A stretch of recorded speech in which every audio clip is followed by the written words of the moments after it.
guys, welcome back to Plow and Pantry. I'm Alicia if you're new here, and today's video actually is like a 2-day video. Normally I do these 1-day follow me in the garden to see what I'm doing for tasks in the morning and then food preservation in the afternoon, but the weather kind of thwarted me here today. So this particular morning I was weeding the area where the pumpkins were going to go. My plan was to weed it and plant pumpkins, but the rain, I don't know if you can see the clouds there behind me, the rain came in and thwarted my plans, but I did get the worst section of the garden that needed weeds pulled out. I did get that done. So it's funny how like 2 weeks before this area had barely any weeds, but they just boom, were there covering the whole area. I like to go through with a pitchfork and kind of loosen the ones that are going to have really strong roots or be really hard to get out, and then I just go through and use my Cobra Head tool there and just kind of yank them out by hand. When I'm on the edge of the garden like this, I just toss the weeds to the side, and then whoever's mowing mows over them and it kind of mulches them. If I'm in the middle of the garden though, I will take a like 5-gallon bucket with me and put the weeds in there, and I dump it in the chicken run because they like to just dig through the piles of weeds, and sometimes there's grubs in there and things like that. So I got through this part of the what's going to be the pumpkin patch, and so it's like half of it, but it's the only half that looks this bad, so that is a good thing. And then the rain started, so I went in, showered all the dirt and sweat off of me, and then decided to make some bread. This is just sandwich bread. I normally don't make sandwich bread. I make like all of our biscuits, muffins, rolls, things like that, but for regular everyday sandwich bread, I normally just buy it. But this particular day we were out and I didn't feel like going to the store, so I made this recipe. Makes 3 loaves. I can link it below if you are interested in that. But I just decided to make it and save myself the trip to the store. Then the next day, you can see how nice the weeds are. I got the pumpkins over. I started them. I normally direct sow my pumpkins, but this particular year I have had so many problems with birds eating my seed out of the ground that I just started them in flats outside. And that seems to have worked well. So I started just by kind of laying them out long ways, and I only did the first half, the part that I had weeded the day before, because I wasn't sure how much I was going to get done before I had to leave this day. So I just laid out the first half of the pumpkins, and that did end up being all I got done. I am doing them in 2 rows. The left row is a little bit like offset from the right row, just to give more room, because I'm only doing like 3 feet apart. And I just put each hole, I put in a little bit of Biotone and the plant and a little bit of extra like fresh soil on top just to get it going. I feel like that gives it a little extra oomph and also fills in, because what I dig out doesn't normally doesn't fill in all the gaps when I put the plant in. Anyways, I did a couple of these this way, and then I decided that I needed to do this a little more assembly line style. So I went down the right row. You can see me going back trying to eyeball and get a straight line. Normally I use like 2 sticks and a string to get a straight line, and I was just being lazy this day and eyeballing it. I didn't do too bad. They're not perfectly straight, but not too bad. So I went down the right side making the holes, trying to keep them in a line, and then came back up the left side doing the same thing, getting right back to where I started. And then I repeated the process, getting some Biotone Starter in the holes there, just a little bit. And I think I want to say I got about 40-ish pumpkin plants out this day. So once those were in, the holes are dug, the Biotone's in, I just went down the row with my bag of extra soil there, and I just plopped them in the ground and used the soil to pack them in. And I just went all the way down that way. I did not count, but I think it's close to 40. It was about half the garden length, and it's a little over 100-foot rows here, so about 50 feet of pumpkin plants in 2 rows right there. I don't know when I'm going to be able to get the other half of them out. Anyways, once those were all in, my back was killing me, and so I decided to call it quits and just harvest some things for the day and take those into work on the afternoon. So I started with some herbs. You probably totally missed the deal because I have so much basil going on top of it. And I have a couple types of basil here that I'm harvesting. 3 types actually. And then there's the dark opal basil you see there. That is beautiful, and I grow it because it's beautiful, but I don't love it. It's not bad, it's just not the same taste as regular basil. And so I grow that for the beauty of it and for the flowers, and I will dry some of the leaves and put it in my chicken jar thing. I can link the video where I explain my little chicken treat jar if you'd like over there. I also have, this is calendula that I'm pruning right there, that I will also dry today. And then I moved on to peppers.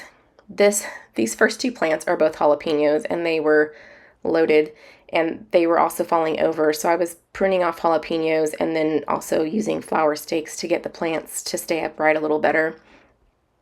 And then after the jalapenos, down the side row, because those were on the end, but down the side of that same box are Anaheim peppers. And so that is most of the rest of this basket is Anaheim peppers.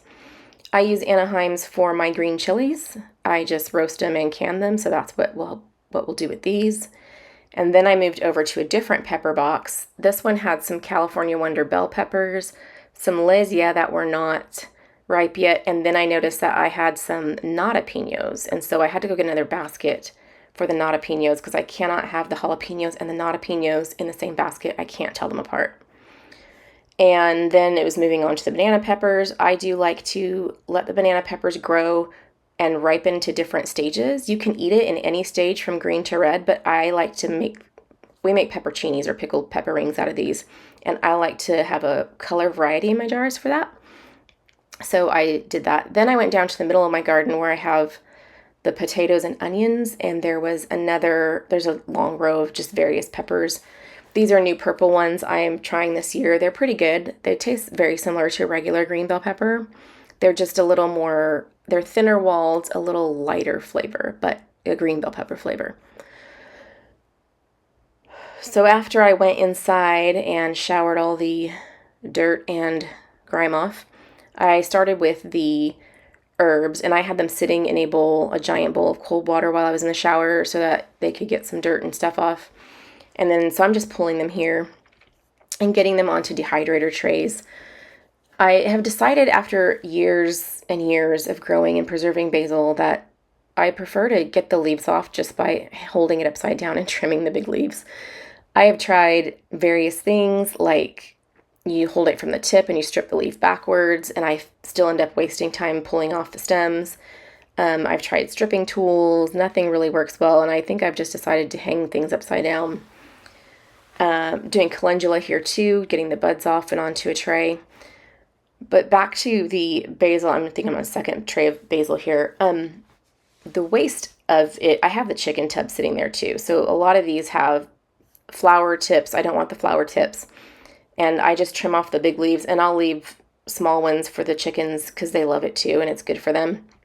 So their tub is pretty generous, and I only mess with the big leaves, at least in this point in the summer, because I know that basil is something that grows and grows and grows and grows, and I end up having a hard time keeping up with it all summer. So I'm trying to separate, because I just dumped them all in the bowl together. I'm trying to separate out different herbs there. I've got parsley going on, I've got dill going on, I've got more basil. This is the parsley. I was doing the same thing, just kind of trimming the big leaves, putting the stems and smaller leaves in the chicken tub. And then for the purple basil, I just shared the tray with the calendula because neither of those were enough for a full tray. And again, I'm not really worried about keeping the purple basil for myself, so a generous amount went into the chicken tub. And then the dill here, I am keeping the seed heads or flower heads separate from the leaf part because I like to use what's called the dill weed, which is really the leaf. And I like to use that mostly in my cooking and pickling, and so I keep the seed heads separate to use. I'll keep a small amount to use if a recipe calls for it, and some of those will go in the chicken winter treat jar as well. But it's just easier when I'm trimming them both to just plop them down in different parts of the tray.